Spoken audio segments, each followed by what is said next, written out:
O Guarani terminou a terceira fase da Série C invicto. Empate em Itajaí, Santa Catarina, e a derrota do Brasil em Ituiutaba deixaram o Bugre em primeiro lugar no grupo 28. O Guarani saiu na frente aos 19 do segundo tempo. Henrique de pênalti desencantou, 1-0. Mas aos 41, Cristiano, também cobrando penalidade, deixou tudo igual.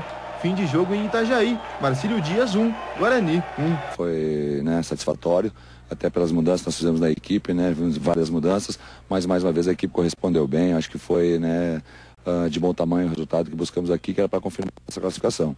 E daqui para frente agora é voltar, botar os pés no chão aí, ter humildade, tranquilidade, começar a trabalhar com um foco, determinação, como fizemos nas 3 primeiras fases, para que a gente possa começar bem a terceira fase aí, em busca do nosso objetivo.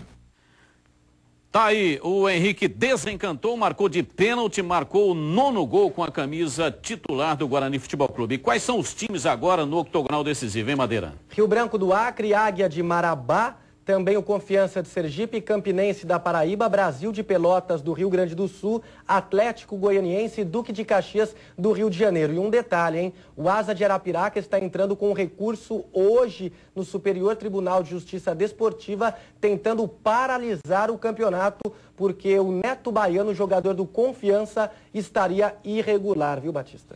E só um detalhe, o Guarani, se não tiver problema com relação a esse negócio do recurso, estreia no sábado, o jogo será em Belém contra o Águia. O Águia é de Marabá, mas o jogo não será em Marabá, será em Belém. E vamos mandar aqui a origem. Tem algum bugrino querendo a origem aí, hein, Madeira? Tem vários bugrinos, viu, Batista? Olha, tem o Rodrigo e o Rodolfo Damiani, o Mário Jaqueto, Bruno Petroco, Finha, Eduardo, Fabiana Moretti, o Bar do Seu Português, a rapaziada do Jardim Eulina. Isso é jabá.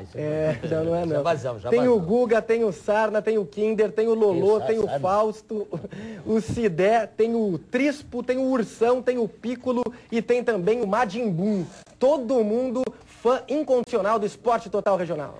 Então vamos lá. Vou mandar uma também. Manda também. Eu vou mandar pro inventor, o grande inventor do sanduíche psicodélico. Pô, Santo, tô com saudade, mas eu volto. O Boêmio voltará. Pô, Santi, pra você e pra toda a família, a origem da Bandeirantes. É isso. A origem!